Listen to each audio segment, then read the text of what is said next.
హరహర మహాదేవ శంభో శంకర.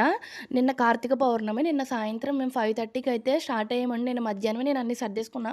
2 కల్లా ఏమన్నా మర్చిపోతే మళ్ళీ గుడిలో ఇబ్బంది కదా అని చెప్పేసి 5:30కి వెళ్ళాం. నిజంగా జనం అయితే ఎంతమందున్నారు, అసలు ఖాళీ లేదు. నేను ప్లేస్ దొరకడానికి నాకు చిన్న ప్లేస్ దొరికింది. అరగంట పట్టింది. ఇంక వెంటనే దొరకగానే నేను పట్టుకెళ్ళిన సామాను నేనైతే కూర్చుని పోయాను. మా బావ అయితే అలా నుంచున్నారు. ఫస్ట్ అయితే వినాయకుడినైతే చేసుకొని పసుపు గౌరమ్మని పూజించేసుకున్నాం. ఆ తర్వాతయితే నేను అరటి డప్పల్లో అయితే 365 ఒత్తులైతే వెలిగించుకున్నాం. ఇద్దరం కలిసి వెలిగించుకున్నాం. జాను పాప అయితే రాలేదు. నిజంగా తనొచ్చుంటే తనకు చాలా తక్కువ పేషెన్సీ. ఏడ్చేసేది ఆ జనాన్ని చూసి, నేను దర్శనానికి రాను ఎళ్ళిపోదాం అని చెప్పేసి. ఇంక ఉసిరి దీపాలు కూడా ప్రత్యేకంగా పెట్టుకొని సలివిడి, వడపప్పు, బెల్లం అయితే ప్రసాదం కింద పెట్టుకొని దర్శనానికి కూడా వెళ్ళాం. జనం చూస్తున్నారుగా అంతమందున్నారు, ఖాళీ లేదు. దర్శనం అయితే చాలా చాలా జరిగింది.